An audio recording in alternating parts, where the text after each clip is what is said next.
Well, I'm live. Okay. This is different than my previous live sessions because I'm using my computer instead of my iPhone. So you see definitely a loss in quality. Uh, but this is today. It's Monday. I think it's Monday. You know what happens? I wake up in the morning and I'm kind of like, what day is it? You know? I mean, it's not like I have someplace to go. I got stuff to do, but these are weird times. Ooh, the sequestered times. Now, I'm lucky. I'm in a beautiful place, Tucson, Arizona. I can walk outside and go to the desert, and I can go to a supermarket. I got a new mask. This is an appropriate mask, I think. Hello, Quest Cowboys. Okay, here's my new mask, which I'm going to put on here. It's going to protect me.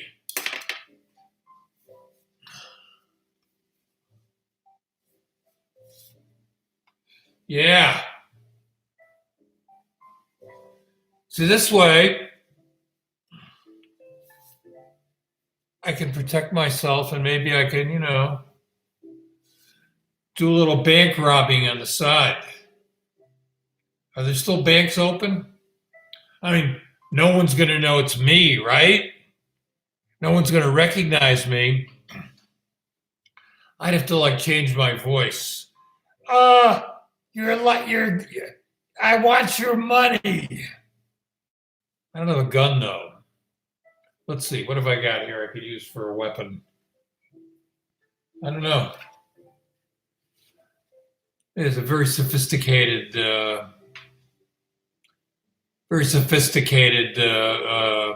bank robber here. But I'm not in the bank robbing business, so anyway. But is this going to become like a regular thing? You have to wear a mask every place? I don't know. I don't know. I don't know. Listening to, I don't know if you can hear it in the background here. I'm listening to some Jerry Mulligan right now. I found an old Mulligan track from '63 called Nightlight that I'm just digging. Features Mulligan on piano. I only played piano on one track with Art Farmer and Bob Brookmeyer and Bill Crow and Dave Bailey. That was the Mulligan Band back in '63. Sometimes you find these tracks. For me, it's a certain groove, a certain feeling that the music gives me. And what I do is I probably just play it over and over again. It becomes, I don't want to say it's background, but it's it's almost like a mantra that I use. It's like a cushion, a safety net, so to speak.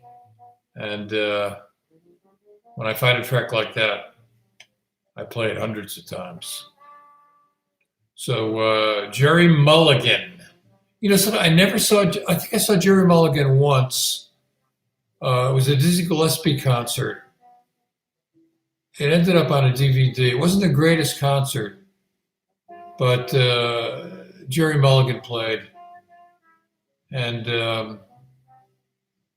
I just posted a Dizzy Gillespie video. I'm a lifelong Dizzy Gillespie fan. Dizzy Gillespie was one of my first musical idols. Who was your first musical idol? I'd like to know. For me, the first jazz recording I ever got, I didn't purchase it. My parents bought it. I guess it was in like 1960. I was like 10 years old. Duke Ellington plays the Nutcracker Suite. I didn't know anything about jazz. I didn't know anything about Duke Ellington, but I knew the Nutcracker Suite and Gaddy Lee Rush. I'm unfamiliar with that artist. Anyway, Duke Ellington, the Nutcracker Suite, of course, I was a kid, but I'd seen the Nutcracker Suite performed. I heard the music, Tchaikovsky, familiar. I'm listening to this Duke Ellington version. Well, what is this? This is really cool. I think that was really the first time I ever paid attention to jazz. Started taking trumpet lessons shortly thereafter. At that time, there was a very strong music education program in schools around the country. And played the trumpet starting in fourth grade. And then it kind of began. And of course, I took lessons and met other trumpeters and, hey, check this out. Hey, check this out. Bassist Gaddy Lee from the group Rush. I don't know them. I don't know Rush. I mean, I've heard of them, but not familiar with their music. You can't hear everything, right?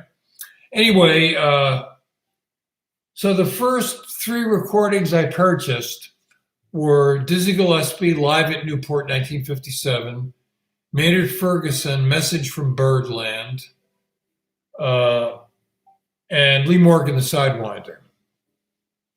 Wow. I mean, that shit just drove me. That was it. That turned my life around completely. And then the other thing was Lenny Bruce.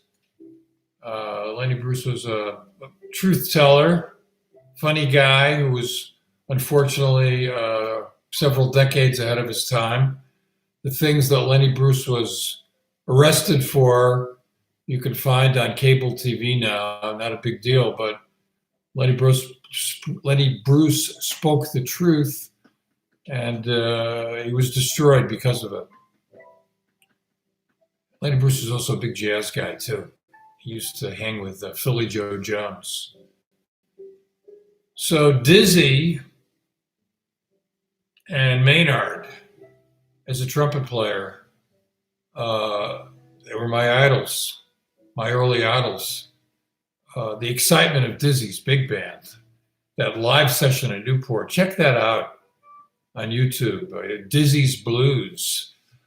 I mean, Lee Morgan, that was one of his, I think Lee Morgan was 17 or 18. That was one of his first gigs. In fact, on the re-release of that, his solo on Night in Tunisia. And then I got to meet Dizzy when I was 14. My trumpet teacher took me to see him. He played a gig at the Hofbrau House in Hartford, where I grew up. And he came to our table. I met him. I sat with him. James Moody was on that gig. This was 1964. Kenny Barron. Lo and behold, 12 years later, I was writing for Downbeat. I was hanging with Dizzy. I got high with Dizzy. I got to know Kenny Barron. Yeah, those were special times. And I got to see Maynard live. Maynard came to Lake Compounce, a summer amusement park outside of Hartford with his big band. I guess it was 65 or 66. Totally blew me away. As fate would have it, Ronnie Cooper and Micah Benny were in the band, and they became friends of mine. Micah Benny's a fantastic arranger, pianist, composer. Ronnie is one of the great baritone sax players, and a total wild man. Funny guy, still with us. Incredible musician. Yeah. Lee I didn't get to see until 70, right before he died. I guess a year before he died at Slugs. He totally blew me away. But so by the time I was 15, I had seen live Maynard Ferguson, Maynard Ferguson, Stan Kenton, Duke Ellington, Count Basie, Dave Brubeck Quartet, Dizzy Gillespie, Yusef Lateef, Rahsaan Roland Kirk. I mean, that was it. I never looked back. Music has always been a major part of my life. And then I became a writer and filmmaker and got to know all these people. So yeah, I was very lucky during that period to see those cats. We're getting some comments here. Let's see. Let me start with jazz is a salvation. It's been my salvation. certainly. It's really kept me together, inspired me. I've talked about that. Jaco, yes. We love Jaco. In fact, I'm going to be bringing my friend Bob Mincer onto here. It's one of my future broadcasts. Bob played with Jaco. Bob's done some great things over the years with the Yellow Jackets, his own big band, his own quartets, teaches at USC. I think he's leading the WDR big band now. Is it racist to describe jazz as inherently black? Jazz was started by black people. It's black music that's become a universal music, but it definitely comes from black people. There's no doubt about that. It comes from the blues. And many of its greatest creators and innovators are black. You can't deny that. Bob Berg. Bob Berg was a fantastic musician, a wonderful man. He was one of the great tenor players of my generation. There were a lot of Jewish tenor players in my generation. I mean, there was Bob, there was Mike Brecker, there was Dave Liebman, there was Steve Grossman. So Bob, unfortunately, left too soon. He played with Chick. Oh my God, there's some Bob Berg Chick Corea videos on YouTube. One concert they did in Munich. Yeesh. And then with Miles. So Bob was all over the place. Incredible musician, died tragically in a car accident one morning. Left us much, much, much too soon.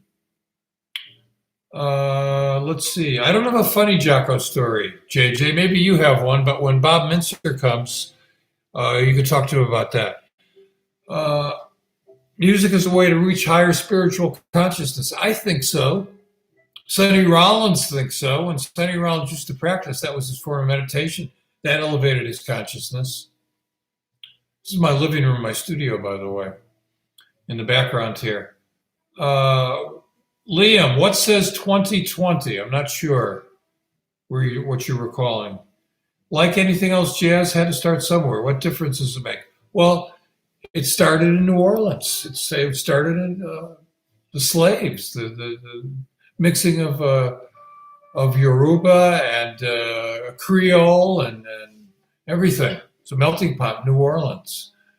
And it has survived. It keeps changing. Yeah, Bob was a sweet guy. What do you play, J.J. Martin? You did a gig with Bob in Florida. Oh, it says 2010. Well, maybe this is a time machine. Maybe I'm a time traveler. Yeah. Woody Shaw, Steve Turre, Mulgrew Miller. Now you're talking. Yeah. Yeah, JJ, the trumpet is a cruel taskmaster. As Clark Terry told me, you got to play every day. It's a serious instrument. Woody Shaw, unfortunately, left us as well. Another great trumpeter. I had the chance to see him live. We lost last week one of Woody's pianists, Onaje Allen Gums, really talented gentleman. And Mulgrew left us, I believe, in 2012. Well, I got a chance to hang out with Mulgrew here in Tucson. He played a concert here and then did a workshop at the U of A. Some of those videos are on YouTube. These people can't be replaced. No, they're one of a kind. So we're going to be another Mulgrew Miller. Now, Steve Turre, Steve's still with us. Steve's a great trombonist. He's a funny guy, too. So what I'm going to be doing here, I have some new software that I haven't had a chance to put together yet. I did my friend Dave Frank, who some of you may know, is a wonderful pianist and teacher. He had me create a video for a recording that he did of A Night in Tunisia. He did a solo piano version that's just smoking. So I put together a video with some stills and some video of Dizzy. I just posted it here on my channel. Please check it out. And it took some time here. The past couple of days I've been working on that. Just finished it. I just posted it about an hour ago. Please check it out.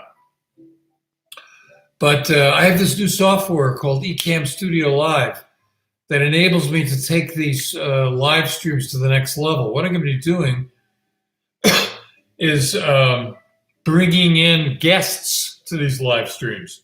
I'm going to be able to take up to 5 people in Skype and bring them into the stream, excuse me, along with the graphics and stills and video. It's basically like a TV studio, piece of software. I've got to get the software done. It's an easy program.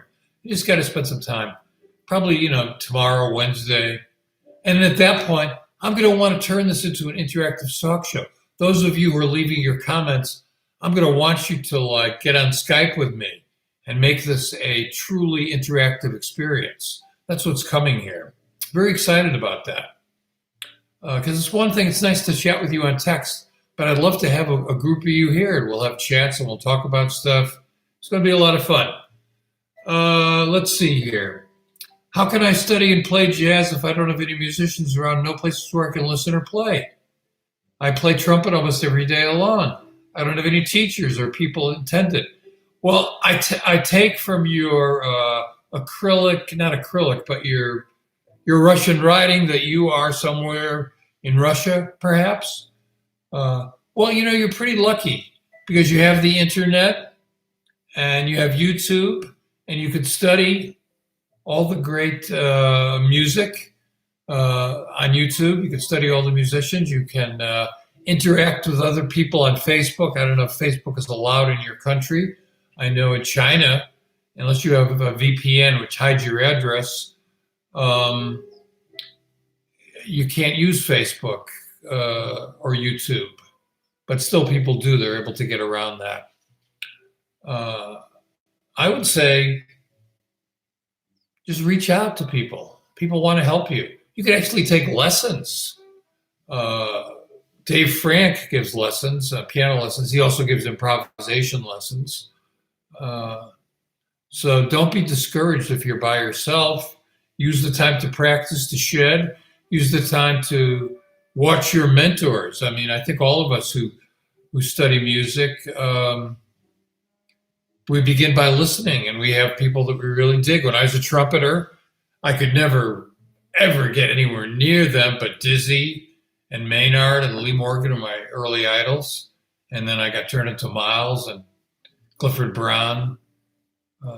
So we emulate. We try to sound like them. Who were you starstruck the most in your life when meeting in person? I was a little blown away when I first met Sonny Rollins. Perhaps because of his reputation. And I remember this was in 1978, taking the train from New York to, at that point he was living, I can't think of the name of the town. Oh, Germantown, New York. About 40 miles from Woodstock in upstate New York. And his wife, Lucille, who since passed, picked me up at the train station and drove me to the house. I remember walking up the steps to his front door. I was like, and there he was. He looked like 20 feet tall. And we bonded pretty quickly. Amazing guy. But initially I was like a little starstruck, but I lost that immediately. That was probably the only time that, once you start to meet these people, you find out they're just people. That's all. Some are great, great musicians, some are great people, some are just okay. Let's see. Go outside. Okay, here's Quest Cowboys. You got to tell us how you got that name.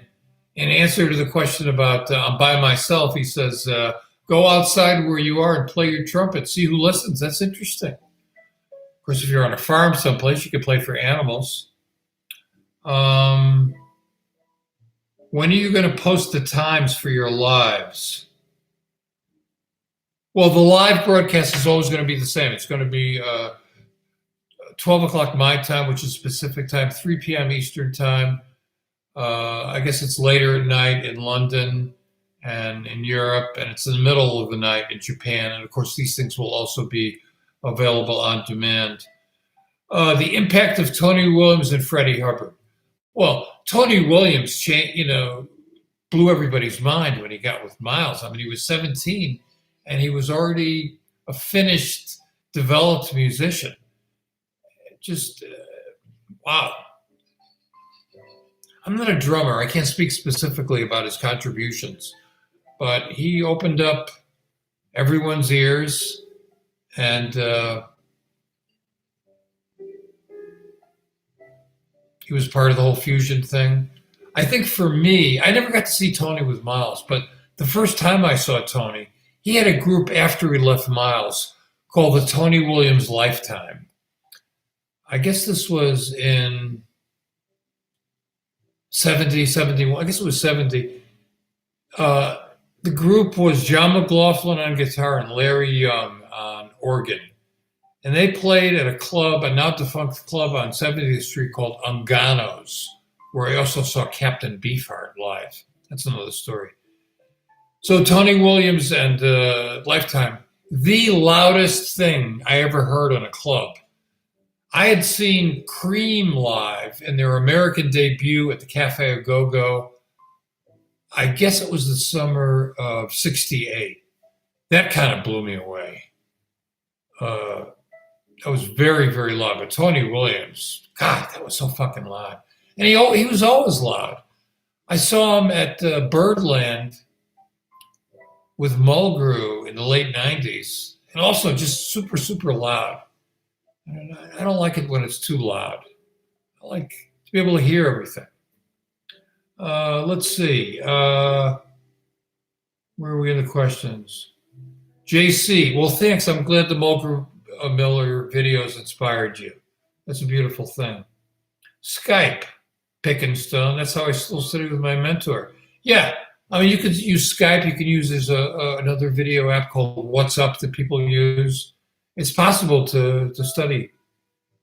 Do you still practice as much as we do? I don't practice anymore because I haven't played the trumpet in years, but you want to play music, you got to practice. That's the reality of it, especially an instrument like the trumpet where that muscle thing is so important. The complete Clifford Brown on Blue Note. Yeah. Clifford Brown. I like the Clifford Brown and Mercury as well. There's a recording, a jam session that Clifford Brown did with Dinah Washington, Clark Terry, and Maynard Ferguson that is just out of this world. What do you think about jazz becoming too academic rather than spiritual? Christopher the Grasshopper. Okay. Why do they call you Grasshopper? Is that some kind of kung fu thing, or are you just always moving around? I don't like the academic thing, honestly. I mean, it's great that jazz is in schools, but I like the older university when the apprenticeship was served as a member of a working band, like Jazz Messenger U. Look how many incredible musicians came through Art Blakey or Horace Silver or Cannonball. Because that way, the older musicians taught the younger musicians. It was an apprentice-master situation. And you left those bands, you were ready to go out and form your own band. You played with Miles, formed your own group. Nevertheless, some really great jazz education programs. Not everyone who teaches has the experience on the road. They come from academia. And some say that Jazz at Lincoln Center turns jazz into a museum piece, so to speak. I'm not going to put any judgment on that. I'm just going to say that you can learn it a lot of different ways, and it's up to the individual creator to find your own unique voice. Due to the corona crisis, almost everyone has no one to play with. When you grab your chance, when it's over, grab your chance. There's going to be a lot of strong musicians that shed like crazy for many months. You know, a lot of people are shedding like crazy. They got nothing else to do. A lot of people are putting up a streaming on Facebook, 1 million people, 1 million musicians. Hey, if you're on Facebook, check out Chick Corea's daily live stream. I think today's the 21st day. He's Chick Corea's incredible musician. Hey, here's some stuff. I don't know if you know, Herbie Hancock turned 80 yesterday. 80. Oh my God. I didn't believe that. Uh, I'm 70. All of a sudden, he's 80. Chick is also, I don't know, Chick's a few years younger, I think. But Chick's doing some wonderful live solo piano on YouTube. Dying to have someone play with. Yeah, well, this virus is not going to last forever. It's going to go on for a while, though. We can't predict how long. So try and use the time wisely. I know I am. I'm trying to do as much work as I can. I'm running out of money. I mean, I don't know financially what's going to happen here.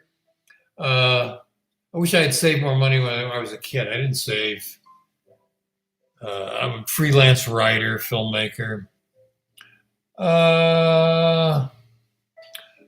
Play for the cows and the chickens before you use them for your fixins. One more time. Play for the cows and the chickens before you use them for your fixins. Yeah, okay. Hello, James Mills from Lakeland, Florida.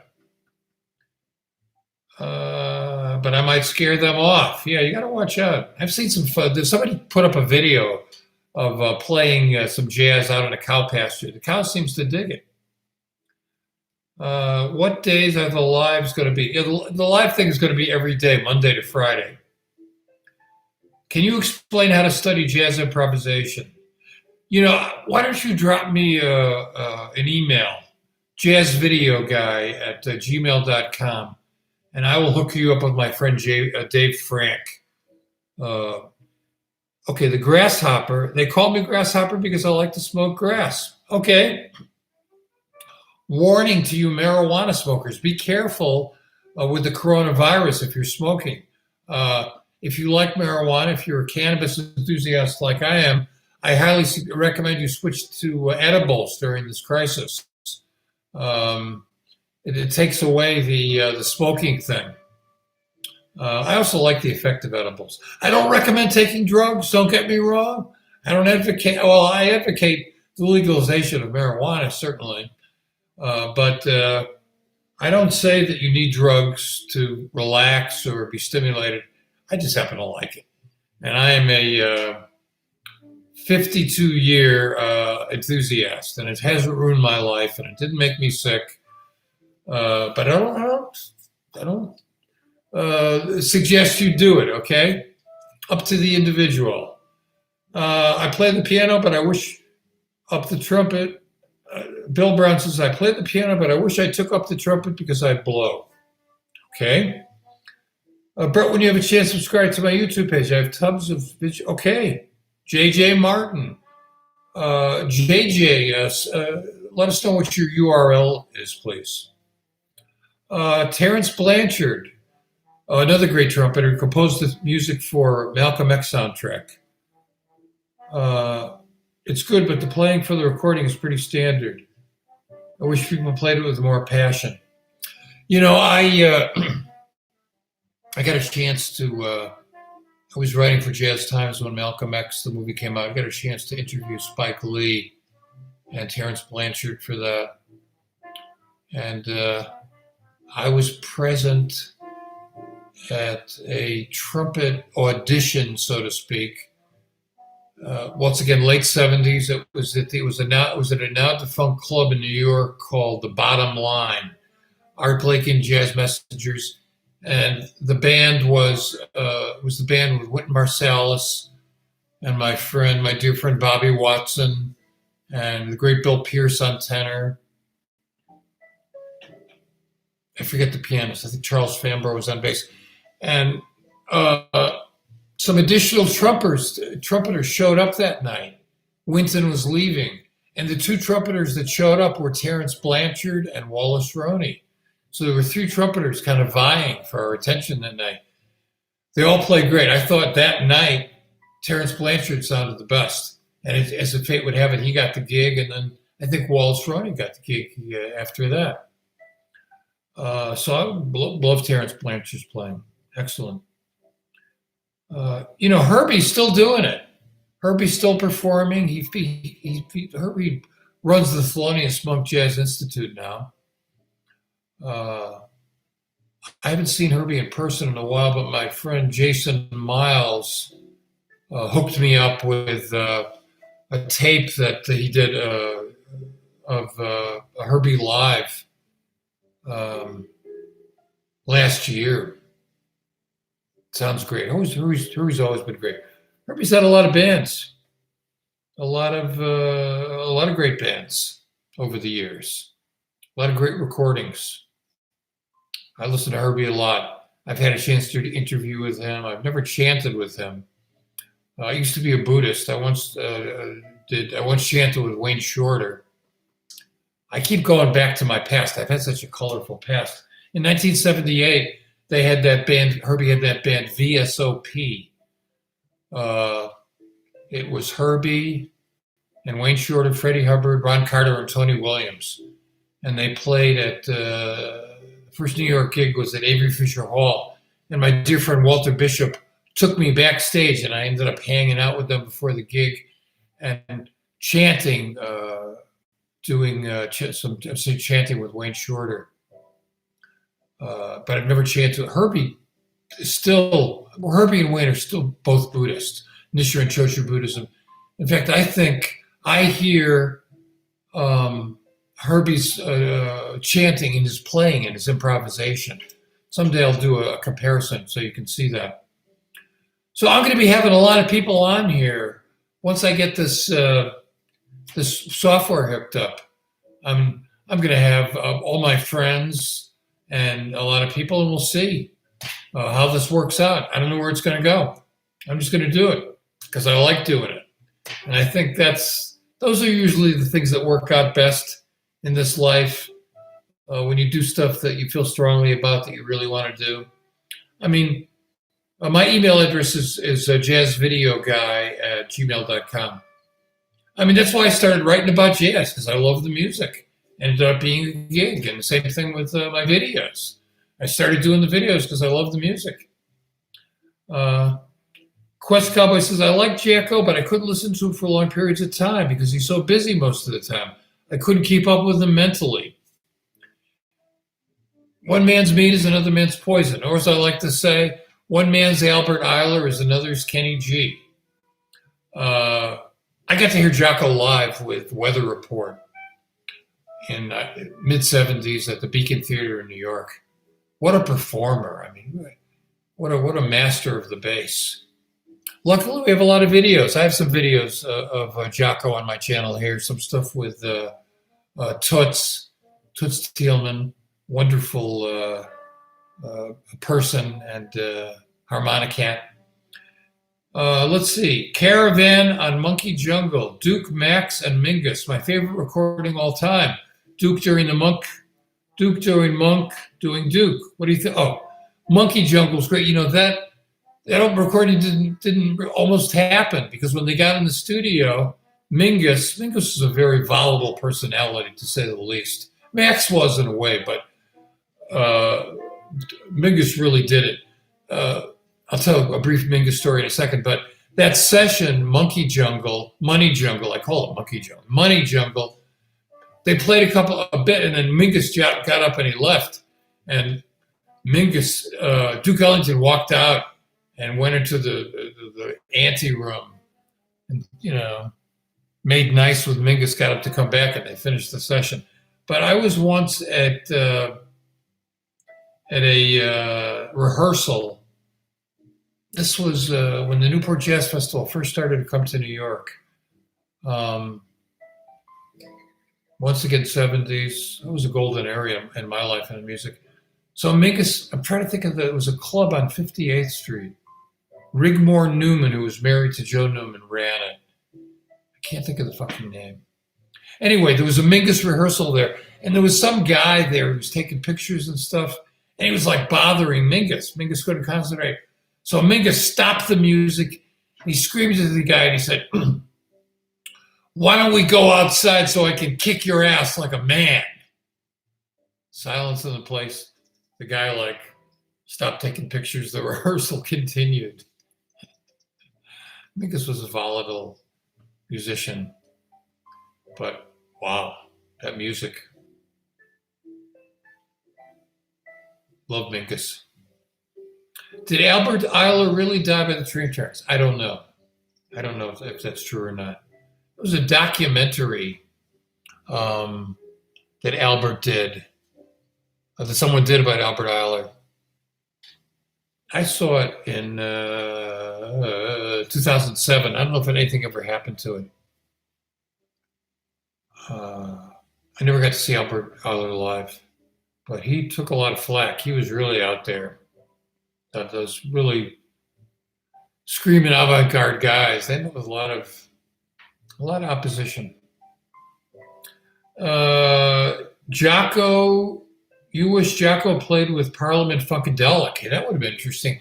You know, there's a recording on Sugar Migs, the site that I mentioned last week, where you can get a live recordings, where Jaco played a couple of gigs with Herbie in the late 70s.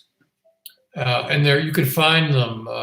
Somebody got some tapes from the board, the soundboard.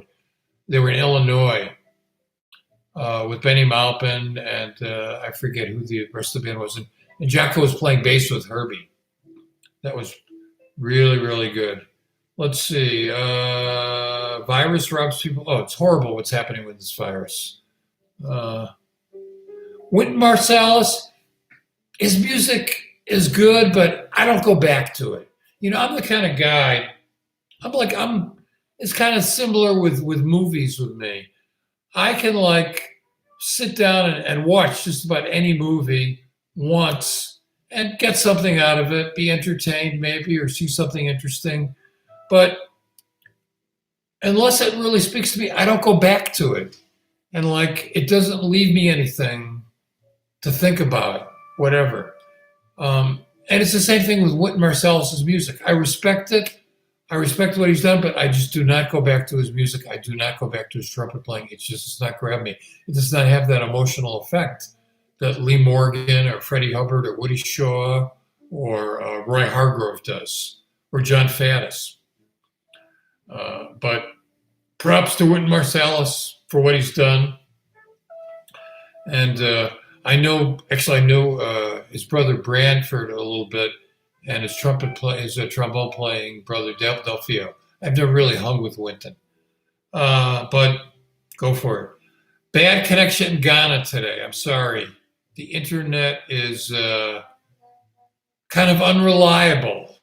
It comes and it goes, especially in outside in third world countries. I wish it was better, but maybe it'll get better. I hope so. Maybe it'll all come from satellite.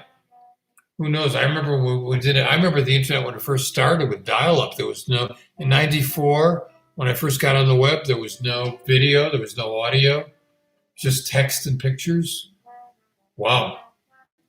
Wynton is a fabulous, good point here. Wynton's a fabulous technician, but he's missing a rawness. Freddie Hubbard had it, fire, passion. Wynton lacks it. I agree.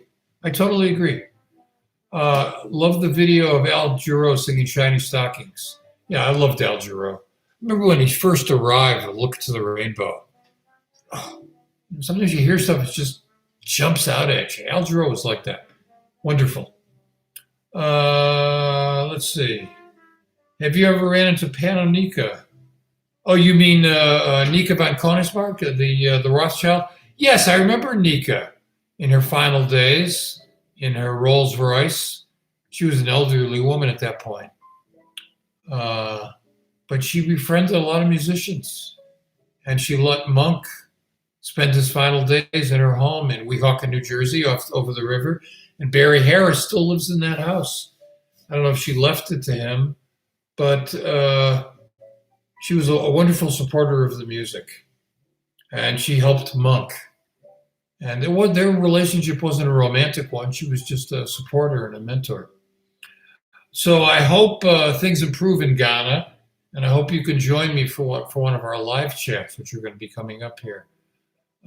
It's not a house. It's actually a house. It's not an apartment that Nika had. It's a beautiful house in Weehawken, a very old house that actually overlooks the river. Weehawken is on the other side of the river from Manhattan. Right on top of the Lincoln Tunnel. Bad air there. Oh my God. all that air pollution. But beautiful house.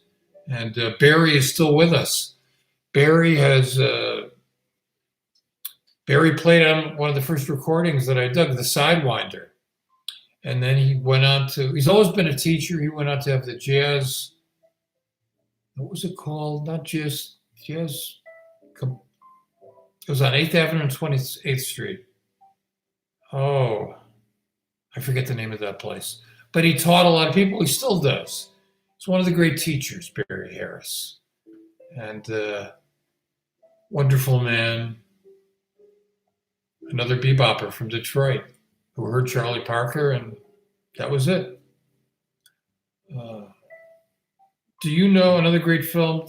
Do you know another great jazz films like The Connection? Well, honestly, there aren't many great jazz films. There are some.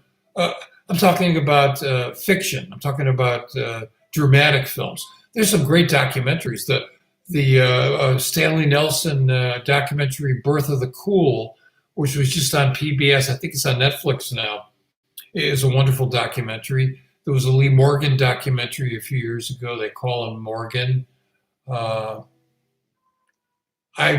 have to come up with a list. But most dramatic films are bullshit, period. They always turn jazz musicians to junkies and losers and troubled people. Round Midnight was okay. Didn't quite get the mark for me, but at least it was honest. Kyriako Kaleidoscope. Where are you from, Kyriako? And is Kaleidoscope really your last name? Of course, any movie with Dexter Gordon, I have to love. I'm a huge Dexter Gordon fan. I always have been. Talented Mr. Ripley. I did not see that. Whiplash wasn't a jazz film. I said that the other day. It's a drama. It's a story. But the worst jazz film I ever made was called A Man Called Adam. It's hard to get. Sammy Davis Jr. played a troubled trumpeter. The climax of the movie, he's has this really fucked up life. The climax of the movie, he's playing at a club, and he goes and he tries to hit the high note. He can't do it. He tries it again, and then he has a heart attack, and he dies there on the stage. And in the audience are Louis Armstrong and Mel Torme and Frank Sinatra Jr. is a young trumpeter. And when Sammy Davis Jr. is dead on the ground, Frank Sinatra Jr. grabs his trumpet and just has it and looks at it.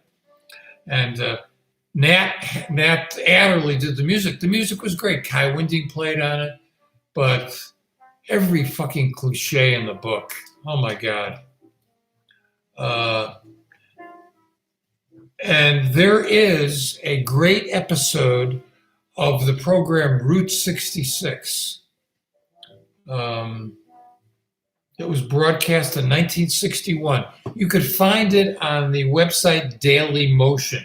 Daily Motion is the French video site that has a lot more videos than YouTube because they're not, there's no copyright issues aren't enforced there. So in the early 60s, there was a weekly show on CBS called Route 66, which is kind of like the TV version of the book On the Road by Jack Kerouac, where these two guys went around the country in a Corvette, Todd and Buzz, and they went to various places. It was an episodic show, shot around the country. Well, they had an episode called Good Night, Sweet... Was it Good Night, Sweet Pops? Good Night, Sweet Dream? Where the great singer Ethel Waters played a woman. They kind of ran into her with a car. She was in the hospital. She knew she was going to die. She said to them, "Can you put together my old band?" So they traveled around the country. Who was in the old band? Joe Jones, Roy Eldridge, and Coleman Hawkins. And they didn't really play their music in the show, but they acted. And there was a certain truth to that show. It really touched you when you watched it. I thought that was one of the best things I ever saw on TV or movies about jazz. I'll have to post the link to that. I highly, highly recommend it. That show moved me when I was 11 or 12 years old. And that was like 61 or 62. And then when they had the Museum of Broadcasting in New York, I guess it was in the early 80s, William Paley, they had all the TV shows. So I went there and I watched it like 15 years later. Still blew my mind. And then when YouTube started, eventually it showed up on YouTube and stuff. And still great. Highly recommend that. Let's see here. More questions. Oh, there's an episode of Twilight Zone where not Jack Warden. What's his name? He was in The Odd Couple. Oh boy. Lost in my head here. He played a trumpeter. Also kind of good. Mo Better Blues, that was okay. Not the best, but the music in there was good. Jeff Watts, the drummer, was in there. Let's see, what else we got here? Let's see. The Life of Bud Powell. Oh boy. Bud and Prez, unfortunately, Bud Powell and Lester Young were beaten up during World War II. I think Bud was committed to a nut house. I mean, wow. Let's see. What else we got here? Miles played it watching the film Elevator to the Gallows. I never saw the film. I know Miles improvised the soundtrack. It's a French film. I really got to check it out. I'd love to see that. Jack Klugman. Thank you. It's great to have people who know what I'm talking about. Yeah. Not Jack Lemmon. But Jack Lemmon, as it turns out, was a huge jazz fan and a pianist as well, as is the comedian, a jazz pianist, Chevy Chase. He's also a jazz pianist. And Jeff Goldblum, who's an actor and kind of a funny guy, has been a pianist for years. He has a big band. I think it's called the Mildred Snitzer Big Band. He's recorded some stuff. He is not like a major pianist. He just plays. It's nice. Yes, Denzel Washington was in Mo Better Blues. A Passage for Trumpet. I don't know what you're referring to there. Maybe that's the title of the Twilight Zone. I should get my other monitor hooked up so I could do this at the same time. Let's see here. Yeah. So, I have to figure out how to use that software today. Anxious to do that. I'm working on, hey, Camino 91. I'm working on a documentary film. It has nothing to do with jazz. But I have to write a proposal for it. I have to write a grant for it. I'm trying to raise some money. When you're a documentary filmmaker, you got to get money. And I've been lucky. The 3 documentary features I've done so far were kind of low budget affairs that I was able to crowdfund on Facebook and YouTube. My first documentary, a feature length, was I forgot the fucking name of it. It was with Paulie Cohn. I'll think of it. It was about a 90-year-old trumpeter who leads a big band in Florida. Played with Count Basie. I thought it was an incredible story, so I did a film with him. And I can't think of the name of it. Second documentary, Passing the Torch with Jimmy Heath. That's readily available on YouTube for free and also on Amazon Prime. You can check that out. I also did one about the Bossa Nova. But I've left the world of jazz for my documentaries, and I'm working on something about anti-Semitism, and I've got to raise money. And I raised $10,000 initially to get it started, but I need more, so I've got to write grants. And I've been a little bit lazy during this down period here. But I have to do it, otherwise I'm not going to be able to get the money to move forward. Rahsaan Roland Kirk, got to see him a number of times. Perhaps the most notable, he used to play an annual Christmas I think 2 weeks at the Vanguard around Christmas time. And I was there one night for one of his performances. And as we know, Ras Al Rolla Kirk was blind. The Village Vanguard, very, very crowded. And you had to walk down the stairs to get into the club. At one point, he was playing, I forget what he was playing. Really exciting. He walked through the club, up the stairs. You heard him outside. He was like playing in the street and then came back down and got back on the bandstand. He did stuff like that. I once saw him with sit-in with Frank Zappa and the Mothers of Invention at the Boston Globe Jazz Festival in '68. Frank Zappa was a fantastic musician, by the way. I'm a huge Frank Zappa fan.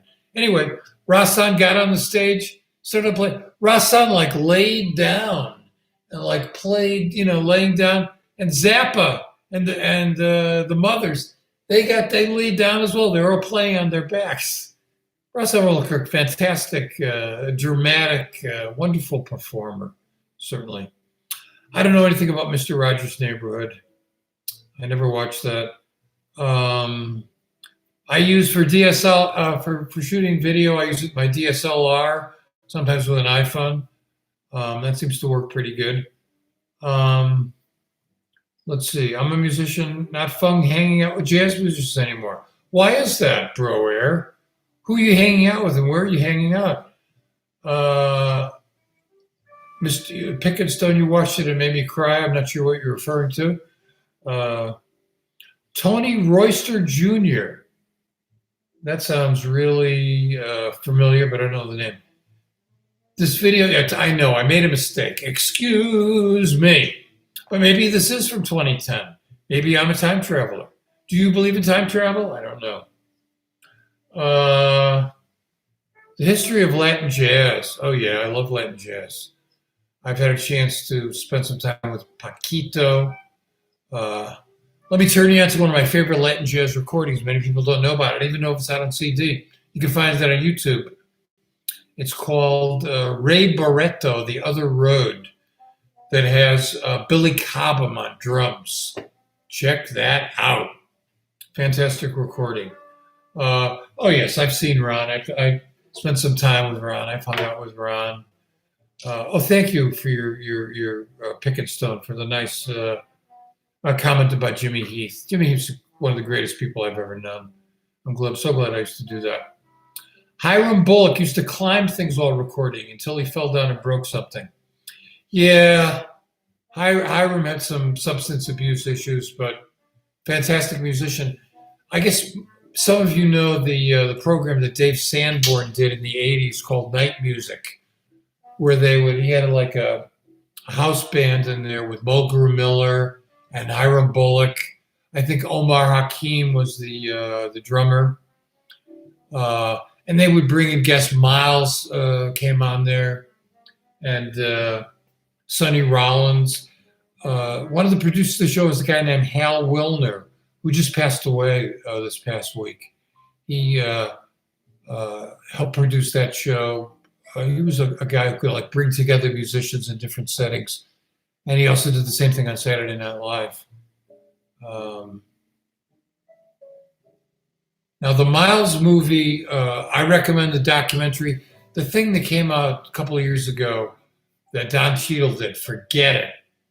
Forget about it. Total bullshit. Total crap.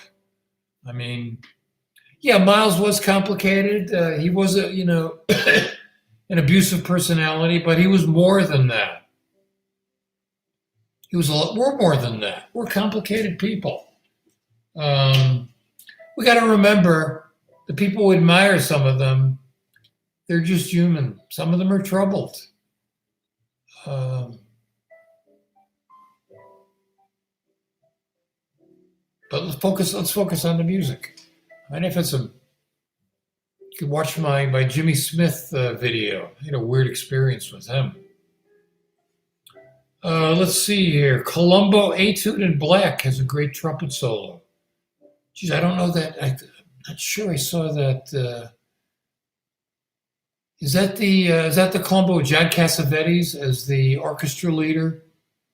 I don't know that. Let me Switch glasses here. Yeah. Chevy Chase told Julie Carmichael on Jazz Inspired that Roland Kirk would recognize Chevy and his club by the footsteps. I'm not surprised.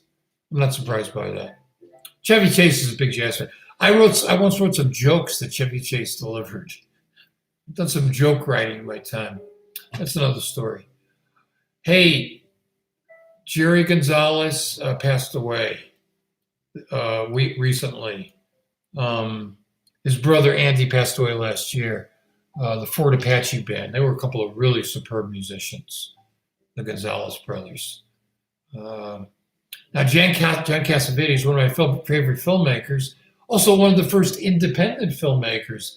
His 1959 film, Shadows, had music by Charles Mingus. It was kind of an avant-garde film at the time. Highly recommended. But John Cassavetes went on to do some really great stuff. I'm a huge John Cassavetes fan. Love the film Husbands and his later work as well. But he never really did anything else about jazz. Someone just transcribed the Etude in Black trumpet solo. Do you know who played the solo? It could have been one of the studio cats. Yeah, some great studio musicians in LA. Some really great studio musicians in LA. Yeah. Donnie Fagerquist. And by the way, John Cassavetes also was in a show where he played a jazz musician detective. And it was called, here we go again. Johnny, oh, fuck. Now I got to look it up. Hold on a second. I'll be right back. John Cassa. Hold on a second.